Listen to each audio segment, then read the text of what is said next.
Les pedimos disculpa porque hoy iniciamos un poco más tarde y normalmente somos muy puntuales, a las 7:30 iniciamos, pero tuvimos unos pequeños inconvenientes.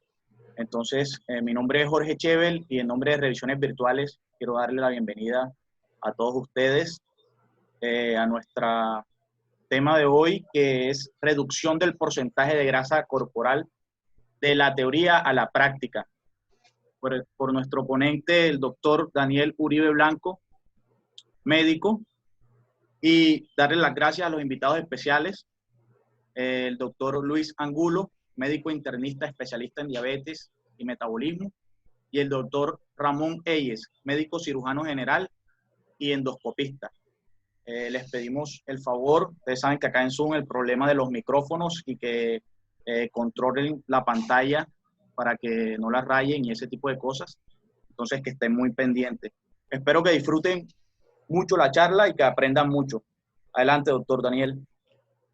Bueno, muy buenas noches. De nuevo, muchas gracias por esta gran invitación y también por tener el honor de estar al lado de dos excelentes profesionales como lo son el doctor Luis Angulo y el doctor Ramón Eyes. Damos inicio a la charla que, como ya el doctor Jorge dijo, se titula Reducción del porcentaje de grasa corporal de la teoría a la práctica. Ya el doctor hizo la presentación mía, soy Daniel Uribe, soy médico general. Entonces, sin más preámbulo, damos inicio.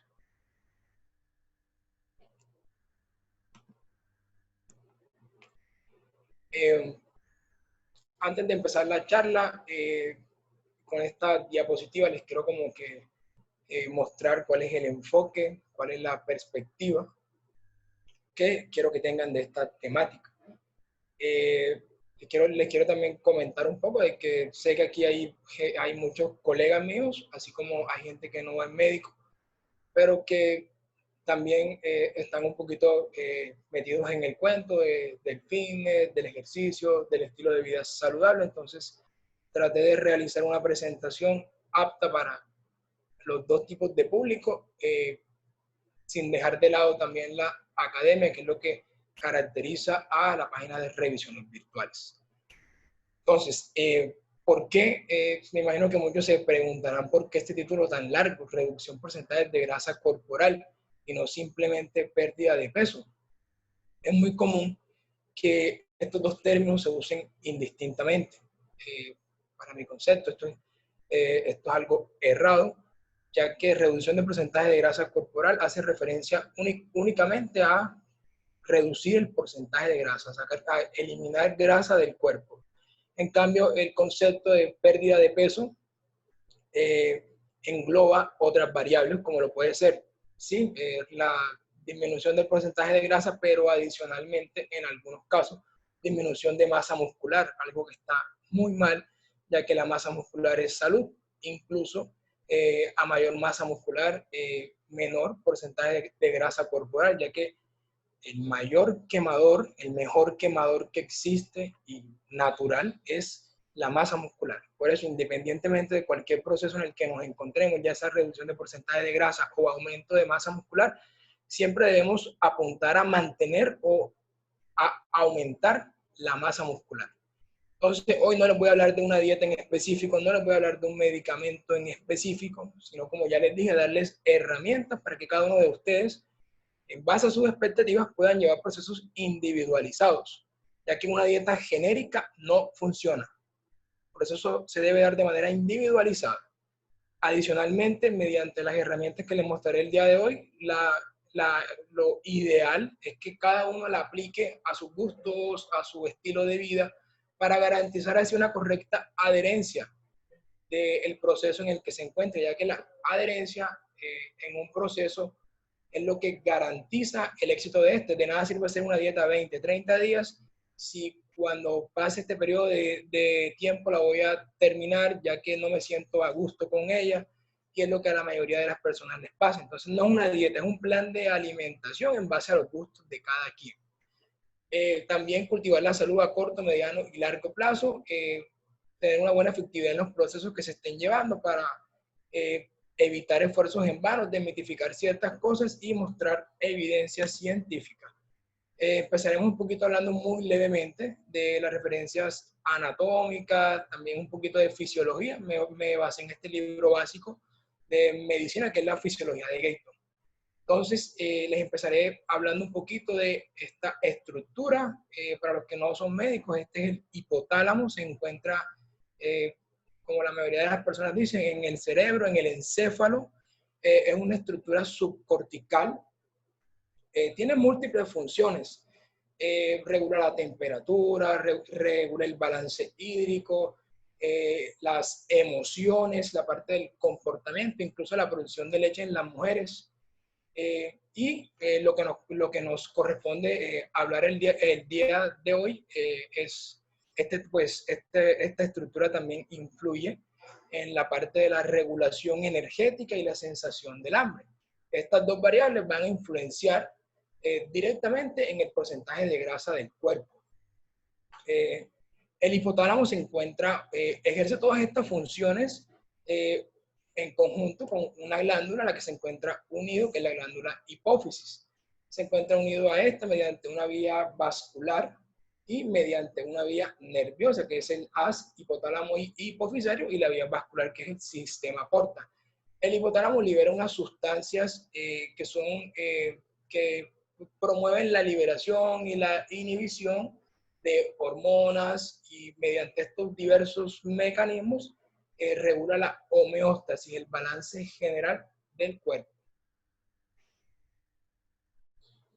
En esta diapositiva les quiero simplemente mostrar cómo el hipotálamo, que ya se lo mencioné previamente, tiene una conexión directa con el sistema gastrointestinal.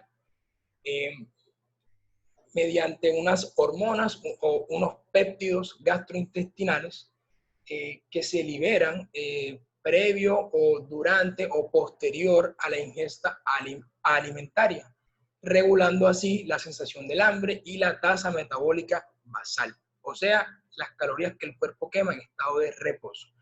Entre estas hormonas gastrointestinales tenemos la CCK o colecistoquinina, que tiene un pico generalmente secundario a la ingesta de grasas, de proteínas.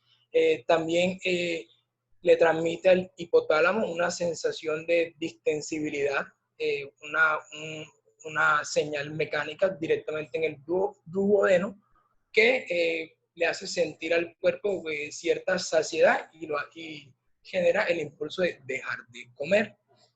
También está en contacto con una hormona que se llama la leptina, de la que vamos a hablar mucho, y quiero que tengan claro este concepto. La leptina es una hormona que se encuentra en el tejido adiposo, o sea, a mayor tejido adiposo que tenga una persona, mayor leptina va a tener. ¿Cuál es el efecto de la leptina?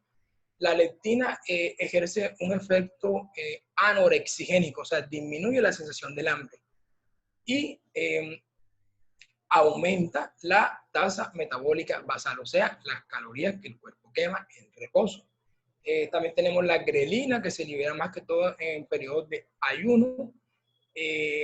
Esta hormona también se caracteriza por aumentar los niveles de hormona del crecimiento. Más adelante les explicaré las repercusiones que esto tiene.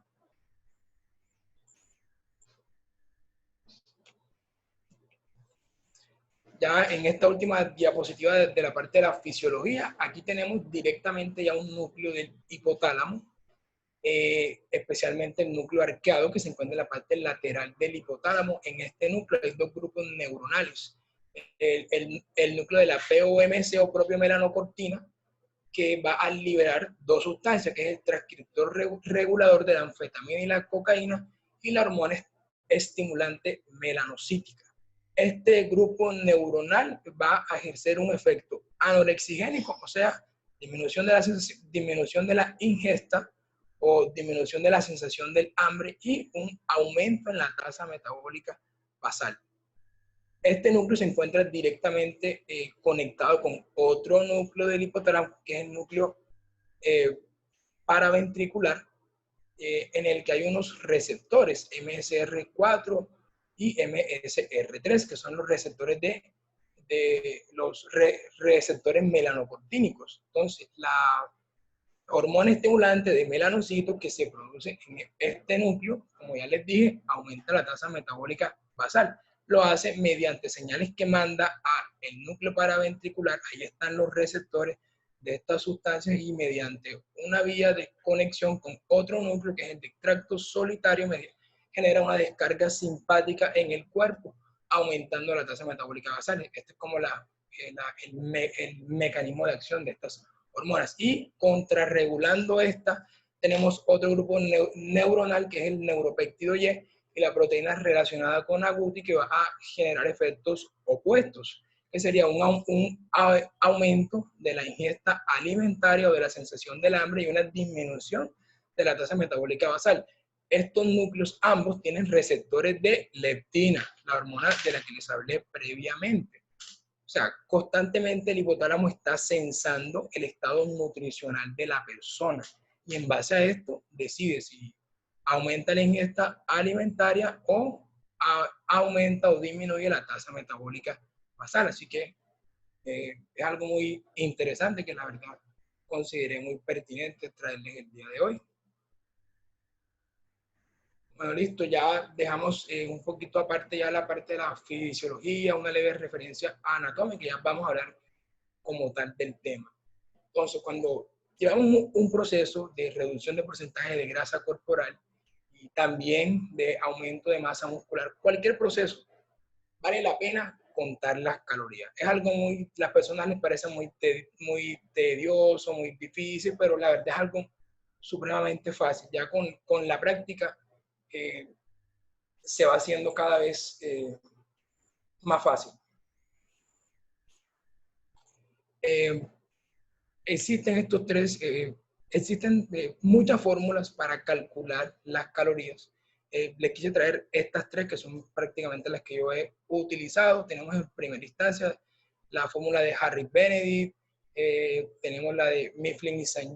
y tenemos la de Light McDonald. Harris-Benedict, y se hicieron estudios que demostraron que esta fórmula estimaba mucho las calorías, o sea, las calorías que eran calculadas por esta fórmula estaban muy por encima de las normales, hasta un 5%. Posteriormente, Mifflin y St.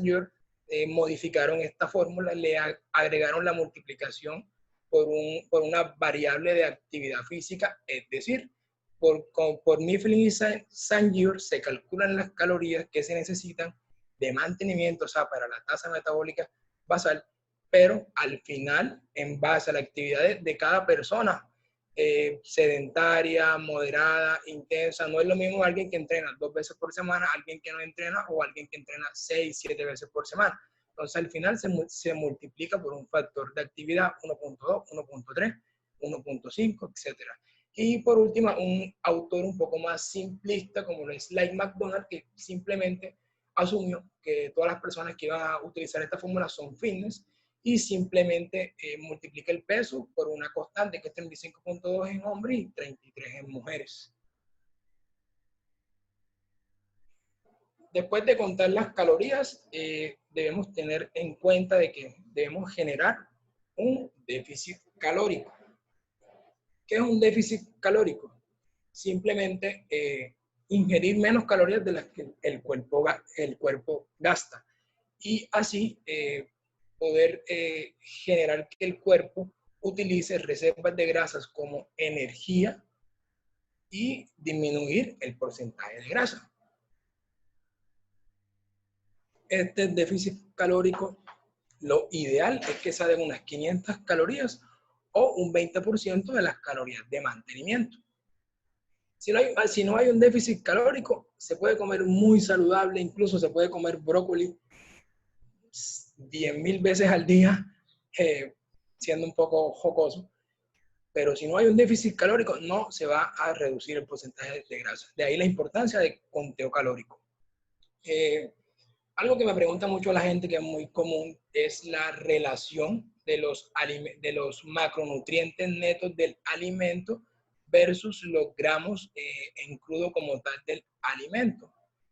Se escucha un poco enredado, pero aquí les traje un ejemplo para hacerlo un poco más fácil. Si tenemos 100 gramos de pechuga de pollo, estos 100 gramos de pechuga de pollo no son 100 gramos de proteína, son 100 gramos de pechuga de pollo pesados en crudo. Estos 100 gramos de pechuga de pollo contienen unos gramos netos de macronutrientes, o sea, tiene proteína, tiene grasa y tiene carbohidratos. En el caso de la pechuga de pollo no tiene carbohidratos, tiene 0 gramos de carbohidratos. De proteína tiene 22 gramos netos. Y de grasa tiene 6.2 gramos de grasa y calorías tiene 145. Es bueno que tengamos claro esto. Cuando vayamos a calcular cuánta proteína, cuánta grasa y cuánto carbohidrato hay que consumir, hay que mirar siempre los gramos netos del alimento.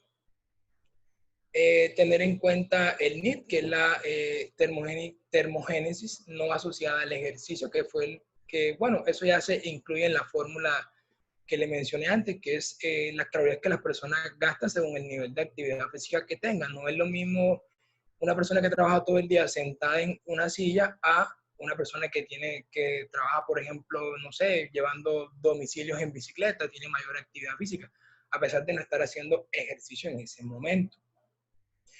Cuando tenemos un déficit calórico, sí, o sea, las personas empiezan a perder grasa, pero llega un momento en el que hay un estancamiento. Las personas bajan 2, 3, 4 kilos y se quedan ahí.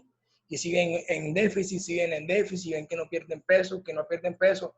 Esto se llama termogénesis adaptativa. Es decir, el cuerpo, ¿qué interpreta el cuerpo? ¿Por qué pasa esto? El cuerpo interpreta, no me están dando casi calorías, la situación está grave, no me están alimentando bien, entonces no voy a gastar tantas calorías, voy a disminuir la tasa metabólica basal. Entonces, esto lo que trae es estancamiento en los procesos de pérdida de grasa, pero esto se puede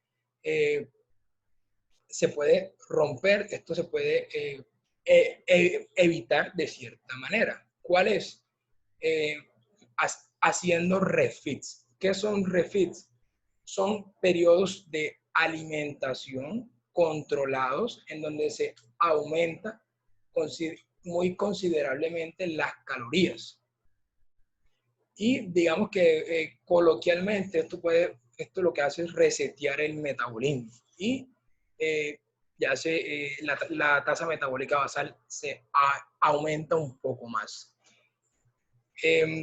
Y el famoso cheat meal, que veo que muchas personas confunden estos dos términos, cheat meal y refit. Cheat meal es simplemente una comida libre que la persona hace con beneficios psicológicos. Esto no trae ningún beneficio en los procesos porque son comidas no son tan nutritivas, son comidas rápidas, carbohidratos refinados, etcétera, etcétera. Entonces, los dos se pueden hacer, pero siempre es bueno tener claro para qué se están haciendo las cosas.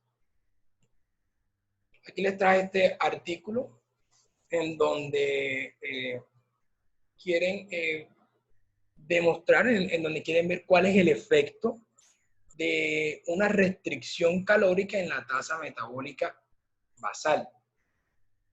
¿Qué se concluyó? En este artículo se dividieron los participantes en 4 grupos. El grupo A hicieron una dieta con un 25% de restricción calórica. El grupo B también le generaron un déficit calórico del 25%, pero este 25% lo dividieron en dos. Un 12.5% lo restaron de la alimentación y el otro 12.5% lo generaron por medio de la actividad física. O sea, a uno lo pusieron a comer menos de 25% de las calorías y al otro el 12.5%, pero igual le generaron el mismo déficit calórico porque le pusieron a hacer actividad física. Un tercer grupo que le dieron una dieta baja en calorías, 1825 aproximadamente, fue una dieta líquida, hasta que llegaba a un peso estable, hasta que dejaban de perder peso. Y el último grupo le hicieron una dieta normocalórica. Las conclusiones fueron que el grupo A, el grupo de la restricción de 25%, disminuyó la tasa metabólica al tercer mes y el segundo grupo al sexto mes. Me llama la atención de que los dos grupos tenían una misma restricción calórica de 25%, pero el segundo le agregaron un ejercicio. Entonces, realizar actividad física disminuye un poco esta termogénesis adaptativa. Entonces, no solamente hacer una restricción calórica, sino combinarlo con ejercicio para mejorar la efectividad de los procesos. Antes de nosotros realizar una dieta, debemos tener muy en claro qué somatotipo tenemos. ¿Qué son los somatotipos? En 1943, autores Sheldon, Stevens y Tucker describieron 3 somatotipos o biotipos corporales. Tenemos el somatotipo ectomorfo, son personas delgadas, son personas que se les dificulta ganar masa muscular, pero a la vez son personas que mantienen porcentajes de grasa muy bajos. Son personas que toleran muy bien gran cantidad de carbohidratos, o sea, tienen una sensibilidad a la insulina muy alta, por eso pueden hacer dietas altas en carbohidratos y deben moderar la actividad física y no de la actividad cardiovascular también la deben moderar un poco. Estas son el tipo de personas que son delgadas y no pueden subir de peso, literal. Endomorfo es todo lo contrario, son las personas que tienen lo que les dicen por ahí coloquialmente el metabolismo lento, personas que se engordan con nada, personas que se les dificulta disminuir el porcentaje de grasa corporal. Este es el grupo opuesto al ectomorfo, tienen una sensibilidad a la insulina más disminuida, por eso lo ideal es que tengan dietas bajas a moderadas en carbohidratos y realicen más actividad física. Tienen la cintura muy anchas y el mesomorfo es el biotipo ideal. Se le hace muy fácil tanto ganar masa muscular como disminuir porcentaje de grasa corporal. Esto, si bien tiene su componente genético que no podemos cambiar, sí por medio del ejercicio y la dieta podemos cambiarlo hasta cierto punto. Esto no necesariamente tiene que ser así, así que no, o sea, se los digo más que todo para que no se frustren si se identifican meramente con un somatotipo. Se pueden generar adaptaciones metabólicas por medio del ejercicio. Es bueno que tengan esto en cuenta a la hora de hacer su plan de alimentación. Otra cosa que veo que las personas dudan, las personas me preguntan muy a diario es que si comer 6 veces al día, o sea, si aumentar la ingesta alimentaria, tiene alguna influencia en la quema de grasa, en el aumento del metabolismo. Veamos la evidencia que dice. Tenemos este estudio que trató de evaluar si comer 3 o comer 6 veces al día tenía algún impacto en la composición corporal, o sea, en la reducción del porcentaje de grasa, en la relación grasa-músculo de las personas. Para explicárselo muy brevemente, lo dividieron en 2 grupos, uno comió 6 veces, el otro comió 3 veces. Bueno, adicionalmente querían ver el hambre percibida en las personas. La conclusión del estudio fue que no hubo diferencias significativas en la composición corporal, o sea, da igual. Las pusieron a comer las mismas dietas, solamente que un grupo en 3 veces al día y el otro 6 veces al día. En conclusión, comer 3, 4, 5, 6 veces al día no va a hacer la diferencia. Como consejo muy personal, si no toleran grandes porciones de alimentos, si ven que no la absorben bien, que tienen problemas en el colon o algo, ahí sí valdría la pena porcionar un poco más las comidas, pero no con el objetivo de disminuir el porcentaje de grasa, sino con el objetivo de generar una mayor absorción de los nutrientes. Otro estudio que concluyó exactamente lo mismo. Aquí les traigo una aplicación muy buena que yo uso. De hecho, esta aplicación la utilizaron en muchos estudios. Veo que muchos estudios la usan. Se llama MyFitnessPal, es de Under Armour. Excelente para contar las calorías. Tiene una base de datos con todos los alimentos. Ya o sea, ya ustedes introducen el alimento con las porciones y ya instantáneamente le resta las calorías, les distribuye los macronutrientes. Es muy práctica, se las recomiendo. Bueno, ahora les voy a hablar de cada macronutriente, de proteína, de carbohidrato y de grasa. Empezamos con la proteína. La proteína es un macronutriente, digamos que uno de los más, bueno, todos son importantes, pero este es uno de los, para mi concepto, uno de los más importantes. La proteína tiene múltiples funciones en el cuerpo, tiene funciones estructurales, funciones en el sistema inmune, funciones enzimáticas.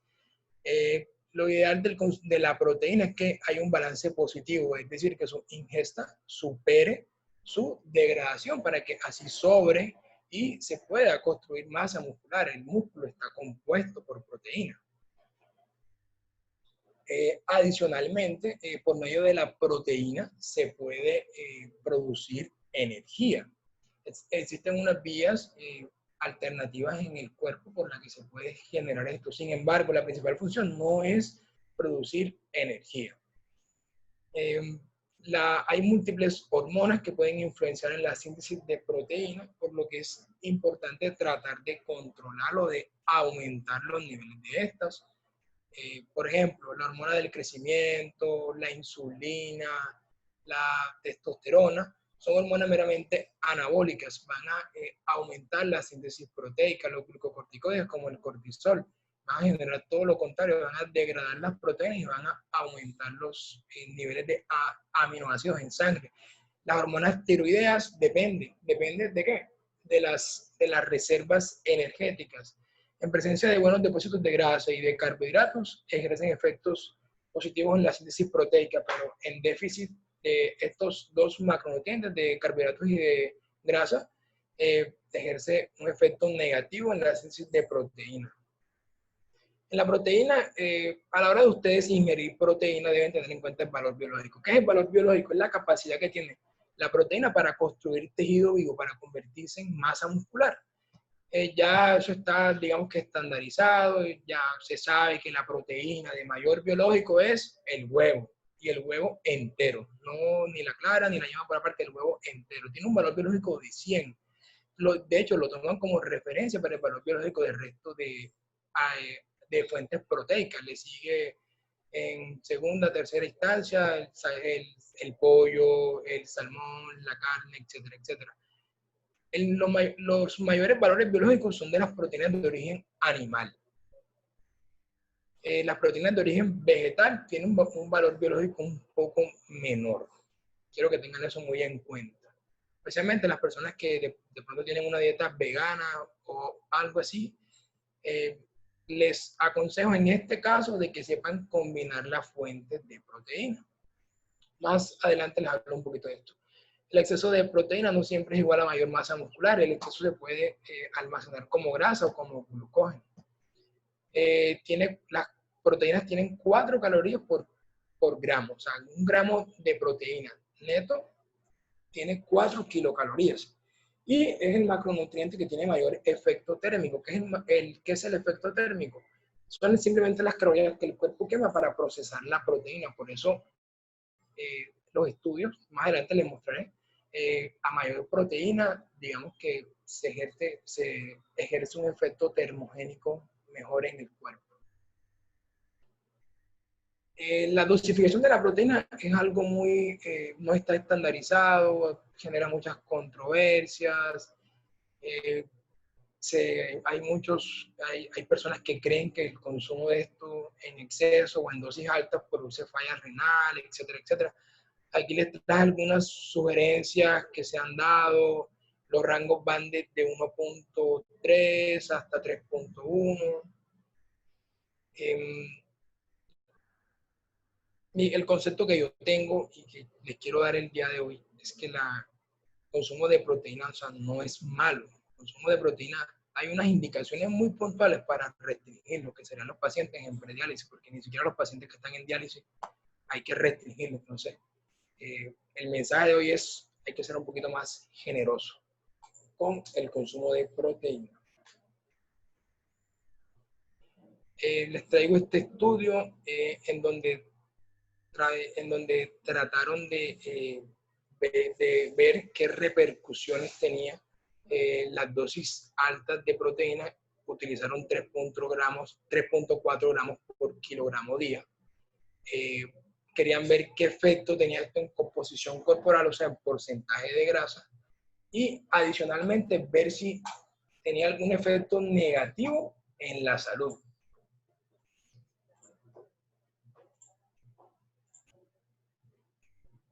En este estudio dividieron 2 grupos. A uno lo pusieron a consumir 2.3 gramos de proteína por kilo y al otro 3.4. un valor muy alto, la verdad. Las conclusiones, ¿cuáles fueron? Que el grupo de 3.4 tuvo mejorías en composición corporal, o sea, si bien no ganaron más músculos, sí disminuyeron el porcentaje de grasa. Y adicionalmente no hubo ninguna afectación a nivel renal, todos los exámenes estuvieron dentro de parámetros normales. Este otro estudio aleatorizado también, muy similar, las conclusiones fueron muy similares al que les mostré previamente. Aquí les voy a hablar de las fuentes de proteína de origen animal, pollo, pescado, res, cerdo, huevo, que ya les dije que es la mejor, la de mejor valor biológico. También hay otra fuente que serán las legumbres, los frutos secos, incluso la avena. O sea, hay alimentos que tienen carbohidratos, que tienen grasa y que también tienen proteína. En menor proporción, pero también tienen. El yogur griego, los derivados lácteos son excelentes, ya que estos contienen lactobacilos, estos se fermentan en la flora gastrointestinal y nos mantiene una microbiota excelente. Y esto tiene muy buenos efectos en la absorción de los nutrientes. Y la proteína del suero de leche, la famosa whey protein. Se las puse aquí en fuentes de proteína porque quiero hoy romper ciertos paradigmas que hay respecto al consumo de este tipo de suplementos. Primero, esto es un alimento más. Hay muchas personas que creen que son procesadas, incluso hay personas que creen que tienen esteroides, hormonas, etcétera, etcétera. El mensaje que les voy a dar hoy es que simplemente esto es un alimento más. Les explicaré un poquito por encima de dónde viene la proteína del suero de leche. Cogen la leche de la vaca y le aplican una enzima que se llama quimosina. Esta enzima separa la caseína, que es un tipo de proteína de la leche, y cuando la separa queda un líquido, que esa es la famosa whey protein. Esta posteriormente es sometida a unos procesos físicos, no químicos, físicos, que la van a filtrar, le van a dar un mayor grado de pureza, le van a sacar la lactosa, que es el azúcar, le van a sacar la grasa, y así cada vez que le agreguen un proceso van a tener proteínas más puras. En orden tenemos la proteína aislada, después tenemos la proteína concentrada, y si a la proteína concentrada le siguen haciendo estos procesos de filtración y purificación, tenemos la famosa proteína hidrolizada. Esta se la recomiendo a las personas que son intolerantes a la lactosa, ya que es sometida como a múltiples procesos y le sacan la lactosa. O sea, tienen proteínas en su máxima expresión. Incluso ni siquiera tienen proteínas, tienen cadenas de aminoácidos. Esta proteína es muy buena, pero no le que no me gusta de ella. Veo que la gente se queja mucho de que no es tan rica. La palatabilidad no es tan buena. También a las personas intolerantes a la lactosa les recomiendo la beef protein, que es la proteína la extraen de la carne. Se tolera muy bien. Y les quiero hablar también de la soya. Hay proteína de soya. Es la que peor valor biológico tiene. Es la más barata. Y me duele como a veces la venden como lo mejor. La venden al mismo precio de las otras. Y no es tan buena. Adicionalmente, en los hombres disminuye la producción de testosterona, ya que esta contiene fitoestrógenos. Este estudio que les muestro aquí trató de ver el nivel de síntesis proteica en sujetos después de hacer ejercicio y en estado de reposo. Fueron 40 pacientes, ¿sí? La muestra fue de 40, pesaban 80 kilos, ya tenían experiencia con el entrenamiento con pesas. Y los pusieron, los dividieron en varios grupos, un grupo a consumir 10 gramos de proteína, uno 20 y uno 40 de whey protein, de proteína de suero. Las conclusiones, ¿cuáles fueron? Las conclusiones fueron que a partir de 20 gramos de proteína se aumenta la síntesis proteica, pero entre 20 y 40 no hubo diferencia significativa. Recomendación, en cualquier proteína que vayan a consumir debe tener mínimo 20 gramos de proteína y sí, va muy de acorde con la realidad. La mayoría de proteínas que venden en el mercado por scoop, por servicio, traen entre 20 y 25 gramos de proteína. Vamos a hablar de los carbohidratos. Digamos que mi macronutriente favorito, el que me hace salirme un poquito de la dieta. Los carbohidratos, ¿cuál es la función de los carbohidratos? Producir energía. Se dice que son ahorradores de proteína. ¿Por qué? Porque en presencia de carbohidratos la proteína se guarda para crear masa muscular y no se utiliza para producir energía, como les mencioné, que también tenía esta función secundaria. Los carbohidratos se depositan en el hígado y en el músculo en forma de glucógeno. Ingresa a la célula por un mecanismo de difusión facilitada a través de proteínas transmembranas. La insulina mejora el ingreso de los carbohidratos a la célula. Hay una, bueno, esto no aplica en todas las células del tracto gastrointestinal y del epitelio tubular. Ingresan los carbohidratos por medio de un cotransportador de sodio-glucosa, por medio de transporte activo. Y este macronutriente no es primordial en la dieta. No le estoy diciendo que no lo consuma, no. Pero si alguna persona, bajo una asesoría de un profesional, lo ponen a hacer una dieta sin carbohidratos, que sería la famosa dieta cetogénica, se puede hacer. No hay ningún problema. Todo esto se tiene que hacer siempre bajo la supervisión de un profesional. Los carbohidratos, es bueno tener en cuenta el índice glicémico y la carga glicémica. Más que todo el índice glicémico. ¿Qué es el índice glicémico? El índice glicémico es la velocidad con la que un carbohidrato aumenta la glicemia, o sea, el azúcar en la sangre. Lo ideal es consumir carbohidratos de índice glicémico bajo. ¿Por qué? Porque mantienen los niveles de insulina un poco más estables. Nos dan menos ansiedad y adicionalmente nos dan energía más prolongada. El índice glicémico ya eso está estandarizado, ya cada alimento tiene un índice glicémico, llega hasta 100, a partir de 50 hacia abajo se considera un índice glicémico medio bajo. Hay otros factores que influyen en el índice glicémico de los carbohidratos. Puede ser la cantidad de fibras, si lo asocio con comidas que tengan grasa, también puede disminuir el índice glicémico. Incluso factores epigenéticos individuales de cada quien puede influenciar en el índice glicémico de un carbohidrato. Les voy a poner un ejemplo. No es lo mismo que se coma un helado, una persona obesa, sedentaria, a que se lo coma un deportista de alto rendimiento que ya lleva años entrenando, tiene adaptaciones metabólicas excepcionales. ¿Quién cree, cuál de los dos individuos creen que se le va a elevar o va a absorber mejor el carbohidrato? Lógicamente el deportista.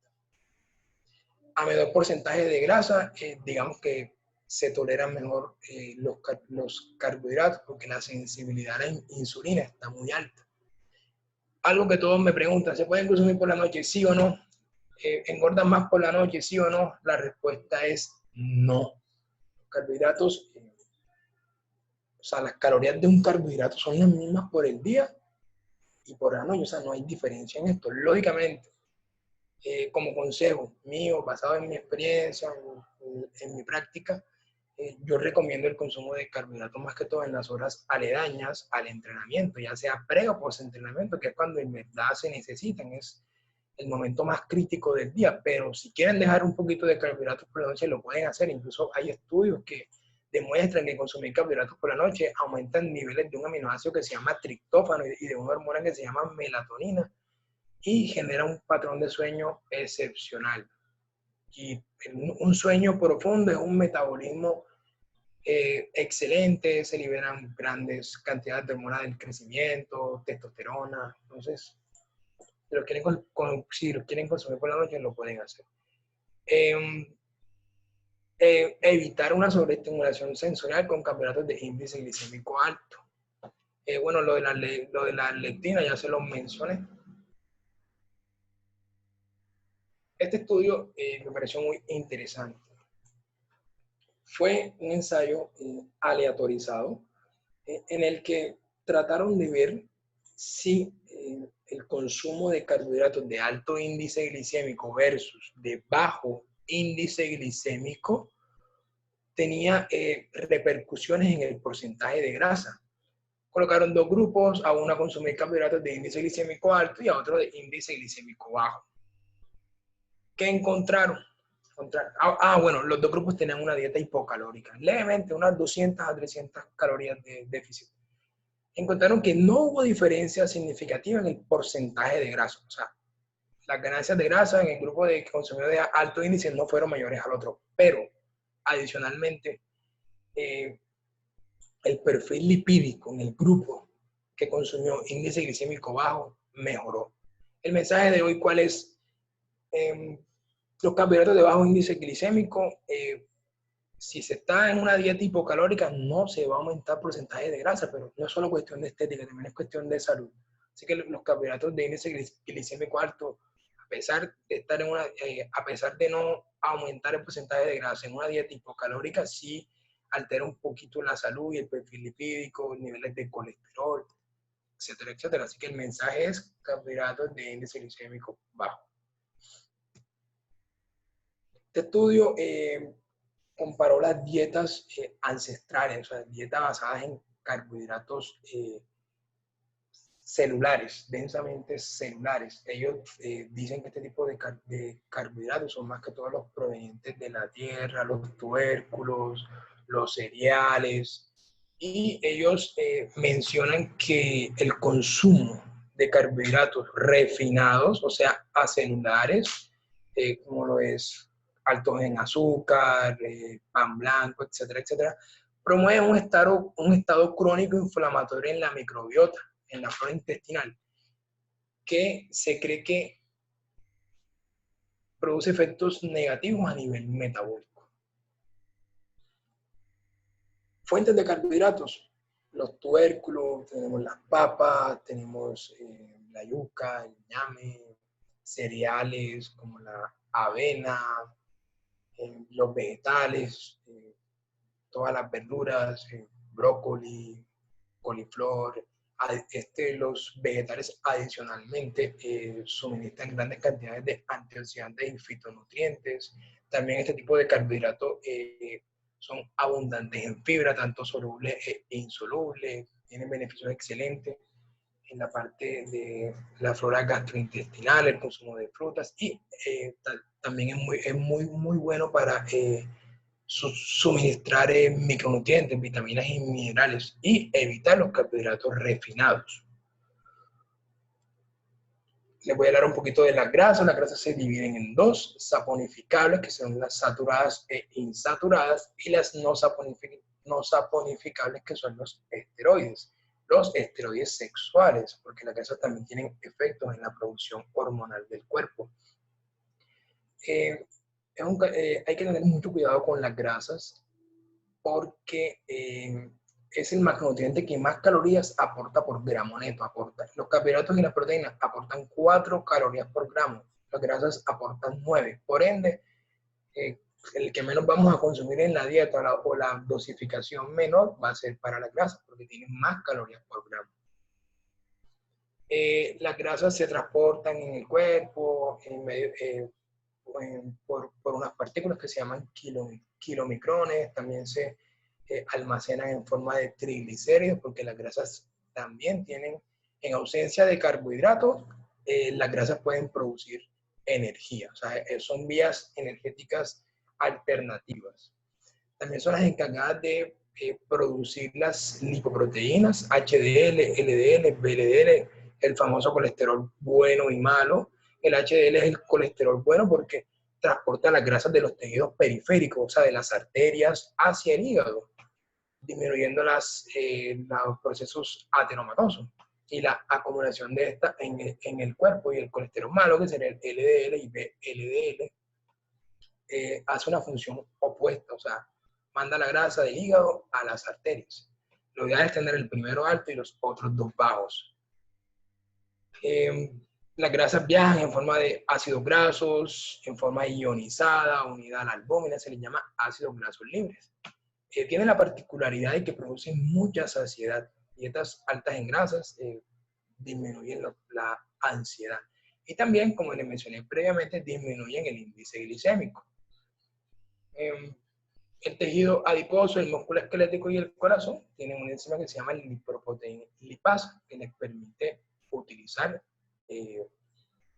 este macronutriente para producir energía.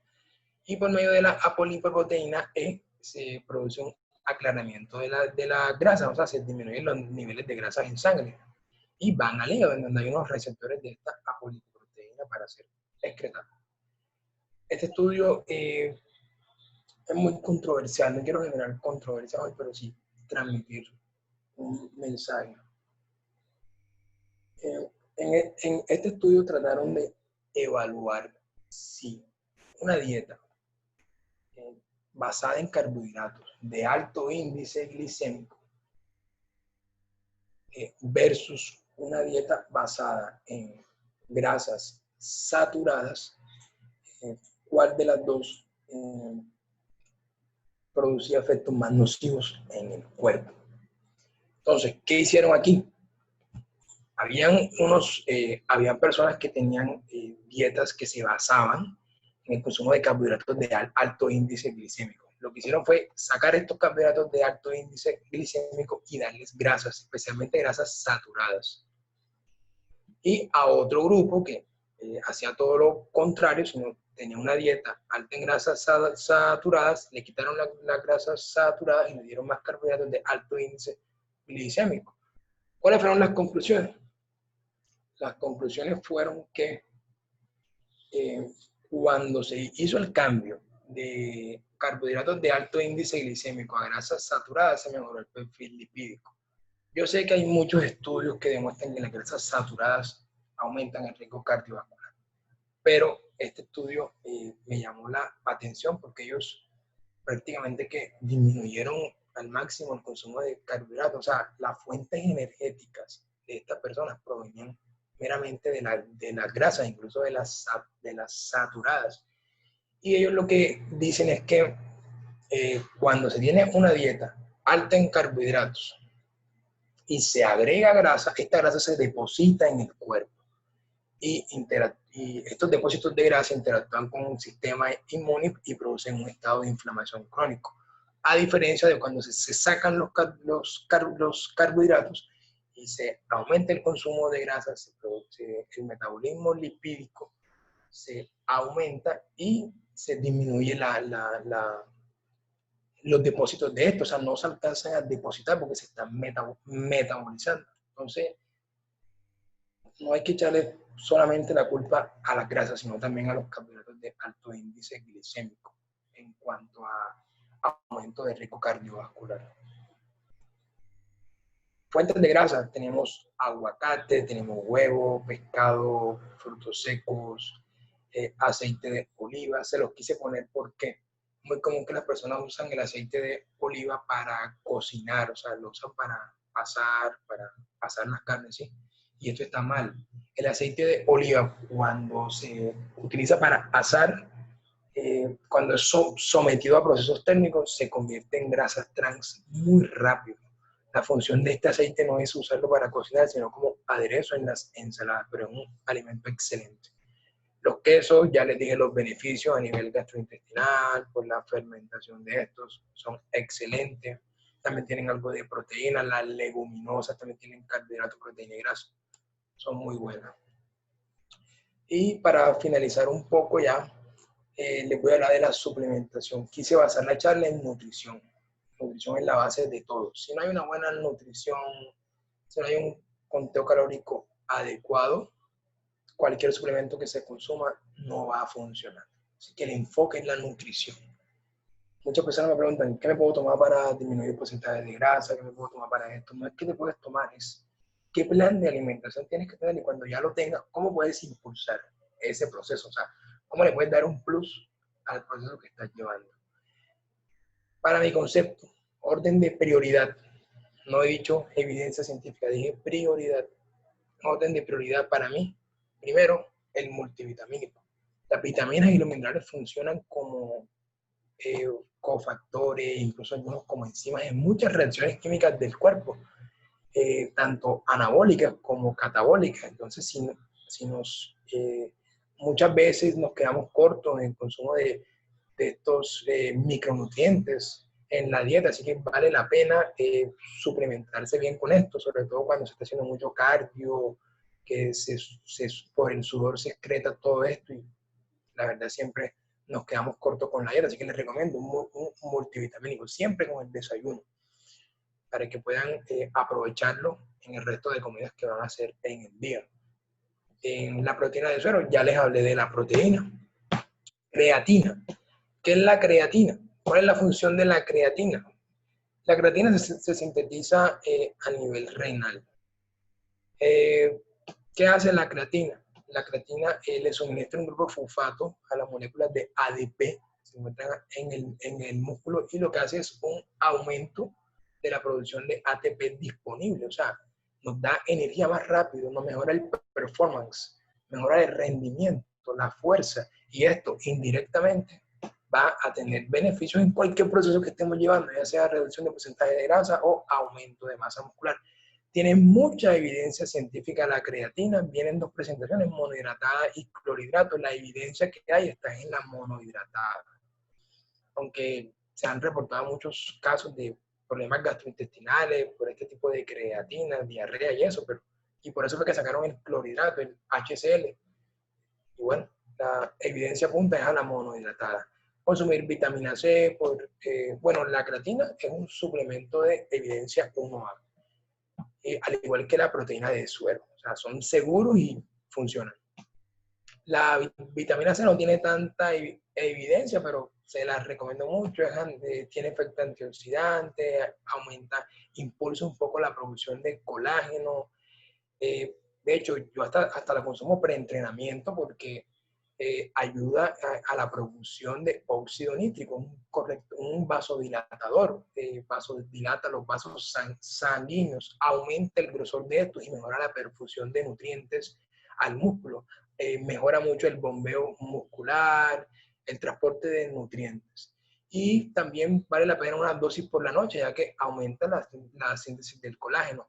Omega 3 también lo recomiendo, si bien no tiene tanta evidencia en mejoría de perfil lipídico, sí se sabe que el consumo de grasas insaturadas y poliinsaturadas disminuye el riesgo cardiovascular.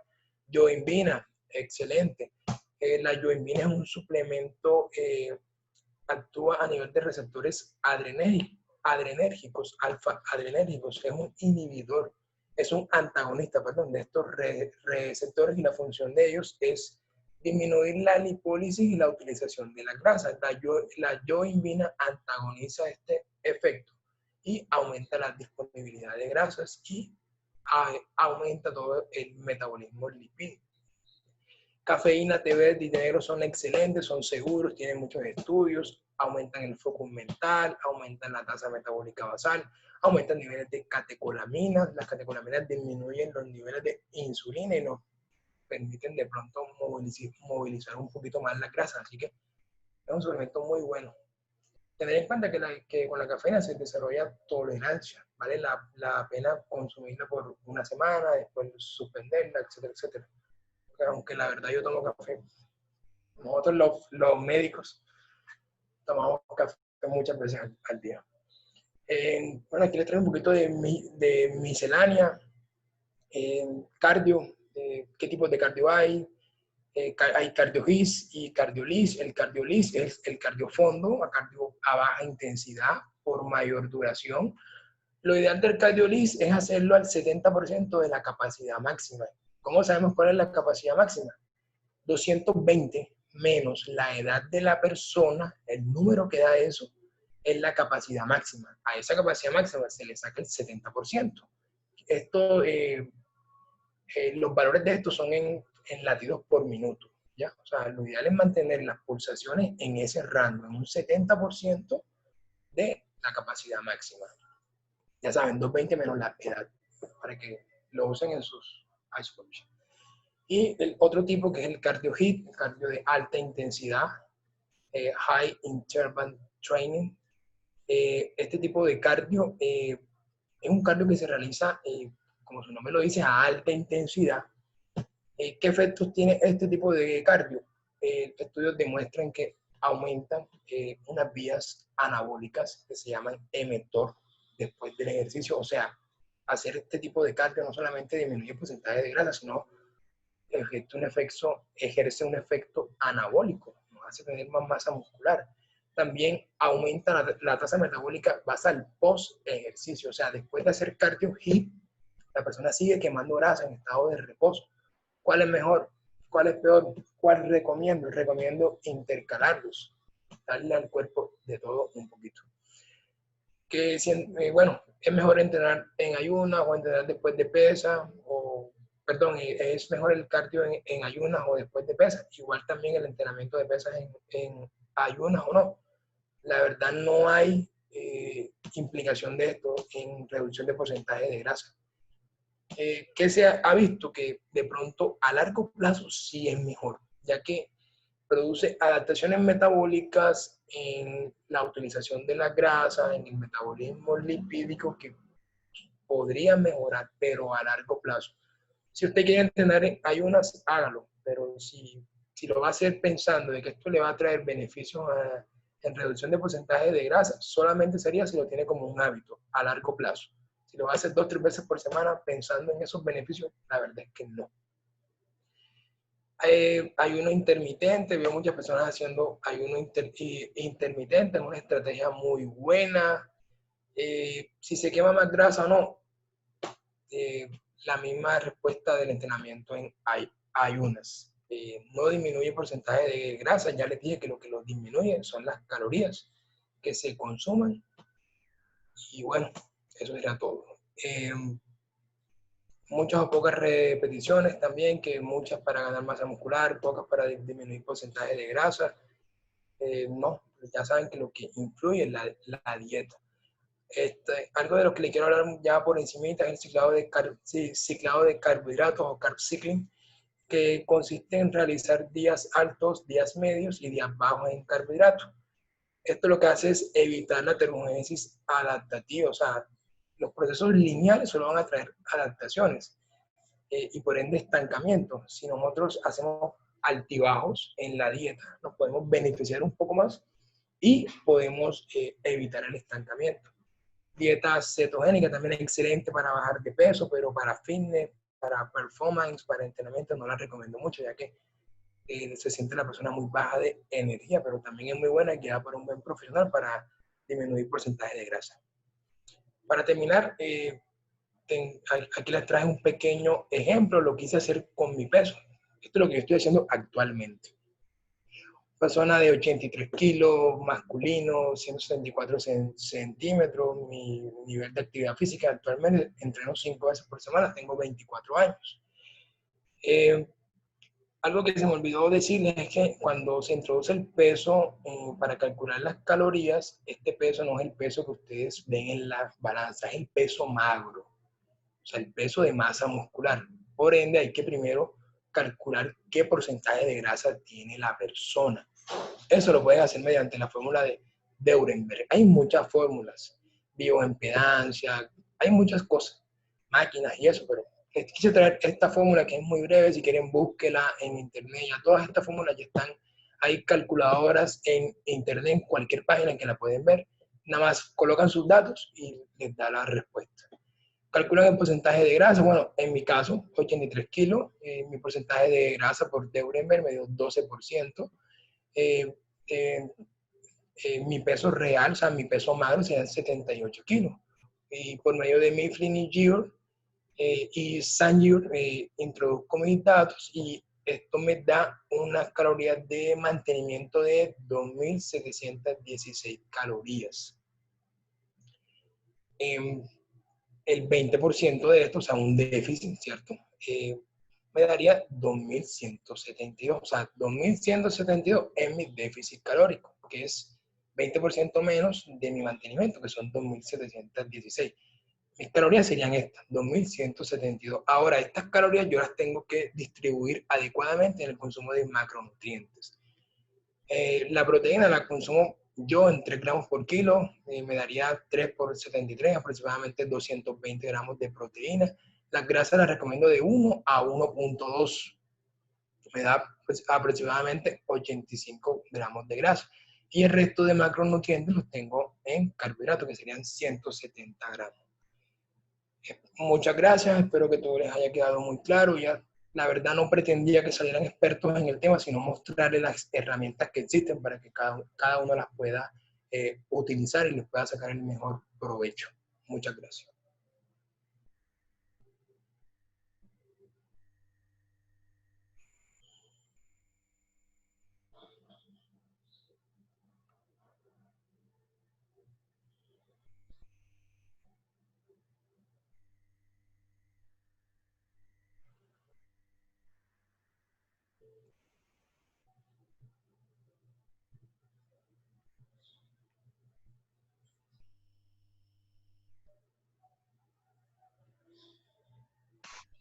Sí, muchísimas gracias. Disculpen, tenía el micrófono apagado. Me lo acaban de activar. Muchísimas gracias, doctor Daniel Uribe, por su excelente y clara presentación. Es el momento de pronto que los especialistas, bueno, ahorita el doctor Luis Angulo, diabetólogo, nos pueda regalar su aporte, porque el doctor Ramón Eyes me pidió que lo excusara, le tocó salir de urgencia a la clínica, ya no lo tenemos en conexión. Entonces, el doctor Angulo, si tiene algo que aportar, por favor.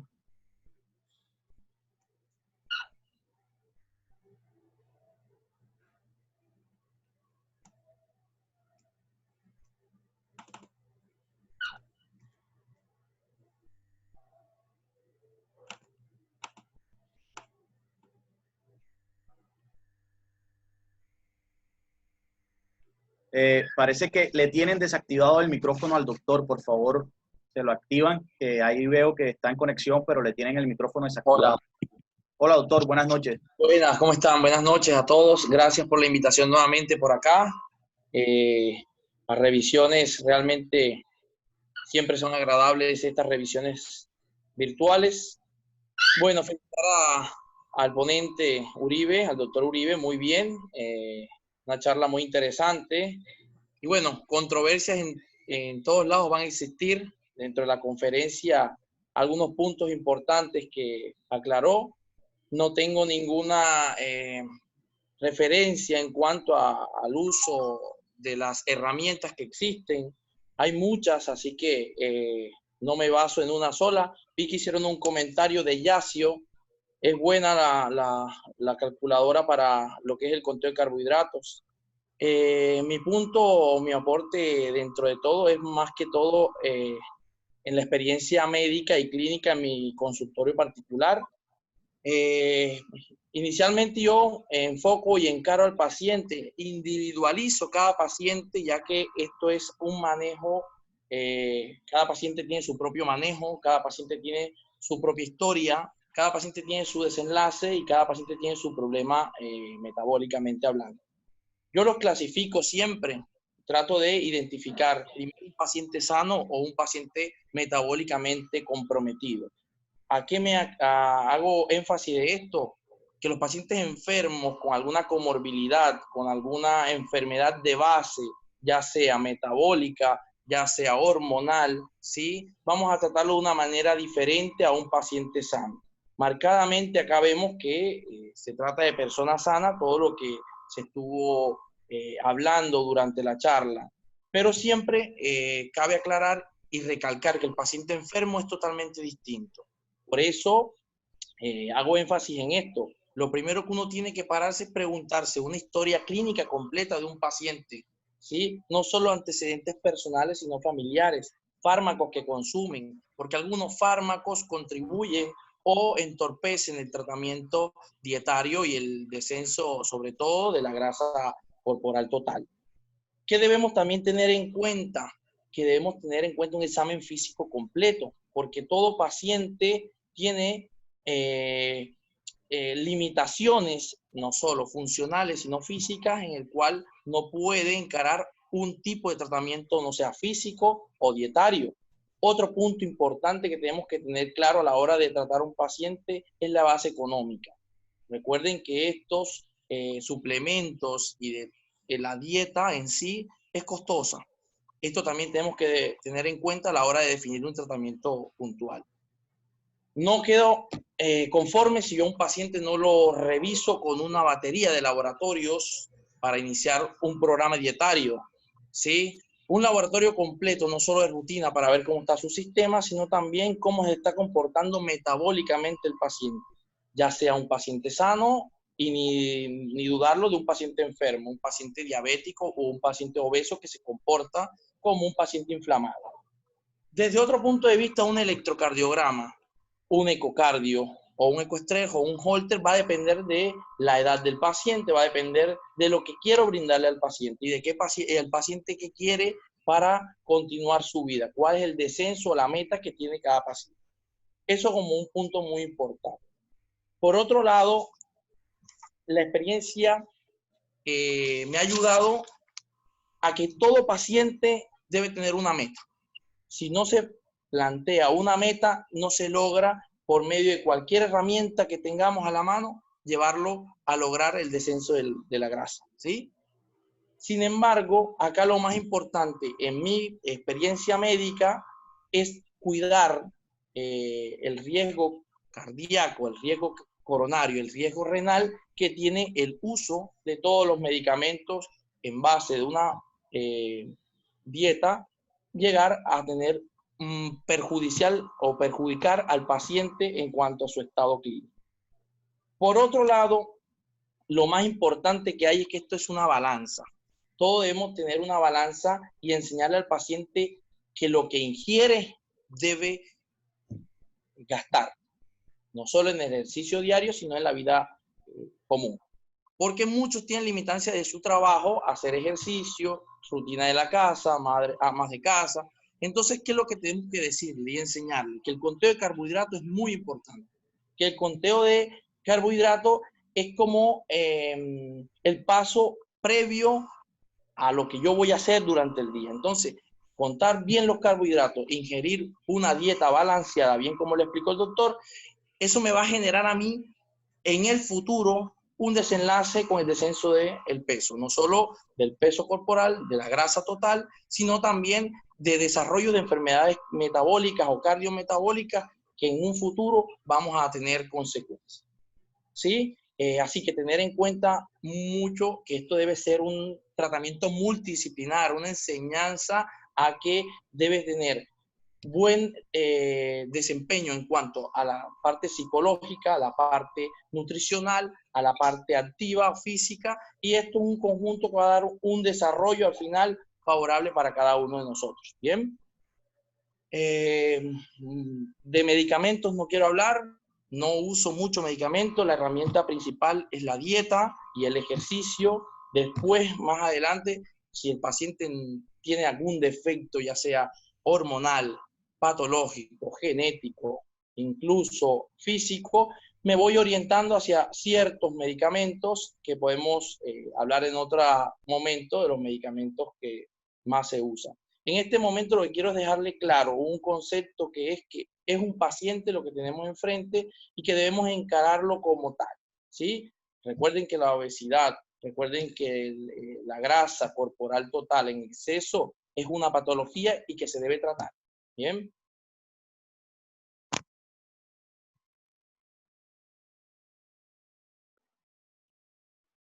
Muchas gracias, doctor. Muchas gracias a ustedes por esta grandiosa labor que llevan y agradecido, siempre estaré acá pendiente de todas las revisiones. Saludos a todo el auditorio y a todos los compañeros. Un fuerte abrazo. Gracias, doctor, muy amable.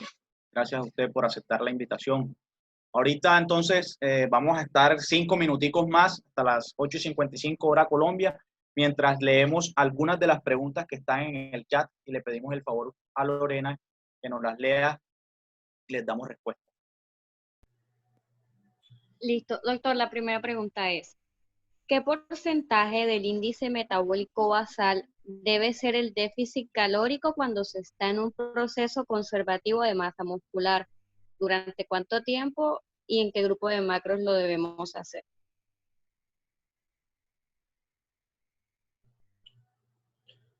¿Sí se escuchó? ¿Me están escuchando? Sí, doctor. Okay. Lorena, disculpa, ¿me puedes repetir de nuevo la pregunta si eres tan amable? Listo. ¿Qué porcentaje del índice metabólico basal debe ser el déficit calórico cuando se está en un proceso conservativo de masa muscular? ¿Cuánto tiempo y en qué grupo de macros lo hacemos? Ok, perfecto. O sea, los procesos de mantenimiento, como ya les expliqué, o sea, lo ideal es calcular mi mantenimiento en base a las calculadoras que yo les mencioné. ¿Cómo sé que estoy en mantenimiento? Que mi peso está estable, ni subo ni bajo. Las proporciones de los macronutrientes, ya pues la proteína, como ya les mostré, es un valor muy amplio, va desde 2 hasta 3 gramos por kilo. Ese es el amplio rango en la que se debería dosificar esta. Las grasas igual, de 1 a 1.2 y el resto se rellena con carbohidratos. O sea, todo esto en base a los gustos de las personas. ¿Cuánto tiempo se debe estar en mantenimiento? El tiempo que la persona guste. O sea, si la persona se siente bien con su peso, se puede quedar con su peso. O sea, no hay como que una obligación de o sea, un tiempo que se debe estar en mantenimiento, ¿no? De hecho, o sea, sería como mantener una homeostasis general y ya, o sea, no tiene ninguna implicación negativa en la salud ni en el porcentaje de grasa. Listo, doctor. La siguiente pregunta es, ¿la creatina produce retención de líquidos y cómo Excel. sería su consumo adecuado? Ok, excelente pregunta. Que la verdad es un tema muy extenso y quería decir muchas cosas, pero no lo quería tampoco ni fastidiar ni me quería pasar del tiempo. Bueno, la creatina sí produce retención de líquido, pero la retención es a nivel intracelular. O sea, mejora la perfusión de nutrientes en las células. Mejora, de hecho, cuando se consume creatina, ustedes podrán notar un mejor bombeo muscular en el gimnasio, una mayor hiperemia, una mayor retención de sangre en el músculo y por ende de nutrientes y por ende de perfusión. Entonces, no va a generar retención subcutánea, eso es falso. La retención de líquido es a nivel intracelular. Las dosis de creatina, bueno, de la monohidratada son de 5 gramos pre y 5 gramos post-entrenamiento. Algunos autores sugieren dosis de carga, de consumirla al día 3, 4 veces. Yo la verdad particularmente la consumo pre y post-entrenamiento y ya. Y eso en cuanto al monohidrato. Y el HCl, que sería el clorhidrato, la dosis es mucho menor, va a aproximadamente unos 3 gramitos por dosis, igual pre y post entrenamiento. Listo. La siguiente es acerca del refeed. ¿Durante cuánto tiempo o cuántas veces se debe realizar para lograr el efecto de reseteo? Excelente. Bueno, el refit, como ya les mencioné, una estrategia programada de ingesta alimentaria por encima de las necesidades, o sea, es salirnos un poquito de la dieta, pero con comida saludable, con macronutrientes saludables, especialmente de carbohidratos. ¿Cada cuánto se hace? Cuando se esté en un proceso de pérdida de grasa, cuando yo vea que me estoy estancando, cuando vea que no pierdo de pronto peso, o como ya les mencioné, que el peso no lo es todo, si me estoy viendo de pronto que no me veo o sea, que mi proceso de definición se está enlenteciendo, ahí es el momento indicado. O sea, la verdad es algo muy subjetivo, pero como ya les mencioné, la idea es utilizar varios parámetros para evaluar los procesos. ¿Por cuánto tiempo? Se puede realizar hasta por 24 horas, perdón, por 48 horas. Yo, por ejemplo, a veces cuando estoy reduciendo mi porcentaje de grasa, eh, mi peso baja y cuando hago un proceso de refit aumento hasta 3 kilos. Así que no se preocupen, no vayan a pensar que estos 3 kilos son de grasa. Los carbohidratos jalan líquido, los carbohidratos producen una osmosis, ¿sí?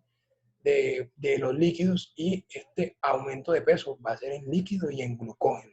No vayan a pensar que va a ser en grasa o algo por el estilo. Así que unos 2 días está bien. Listo. Le recordamos al doctor Angulo que de todas maneras si quiere aportar algo en la sesión de preguntas es muy bien recibido. Listo. La siguiente pregunta es, ¿hasta qué valor es un índice glicémico adecuado para el carbohidrato? ¿Hasta qué valor? Bueno, como les mencioné, y se considera un índice glicémico medio bajo, inferior a 50. El máximo es 100. Y ya saben que esto lo pueden modificar con la ingesta de fibra, si se combina con grasa. Algo que no les dije de los carbohidratos, se me pasó, fue que los de alto índice glicémico vale la pena consumirlos post-entrenamiento. Post-entrenamiento la sensibilidad a la insulina está muy alta. Así que en ese momento, lo que le llaman ventana anabólica, al comienzo se creía que era media hora, 40 minutos, y la verdad hay estudios que demuestran que esta se puede extender hasta 2 horas. En este momento, cuando la sensibilidad a la insulina es muy alta, cuando el cuerpo está en un estado crítico después del entrenamiento, la absorción de los nutrientes incluso se cuatriplica. Entonces se puede consumir de alto índice post-entrenamiento junto con la proteína.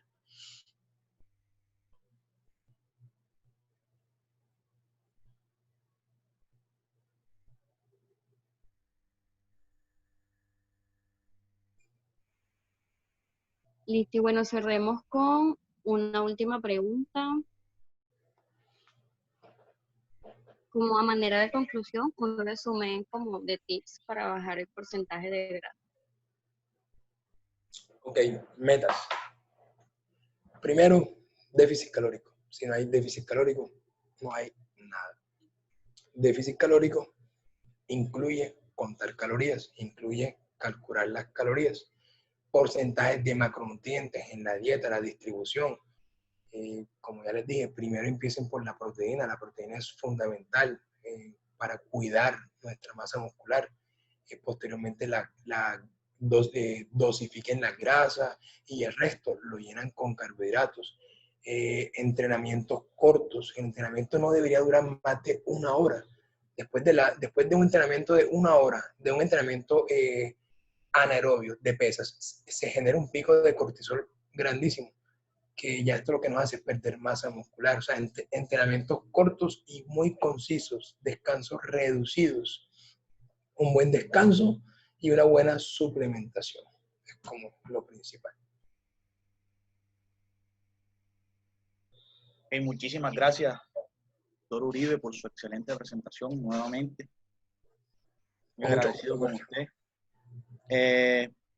Damos por finalizado entonces la charla. Antes, saludar al doctor Gustavo Chevel y al doctor Hugo Ariza, residentes en cirugía, que los veo por ahí conectados. Y bueno, muchísimas gracias a todos. Los esperamos en la siguiente charla, el siguiente sábado a las 7:30 de la noche. Muchas gracias a todos y que descansen.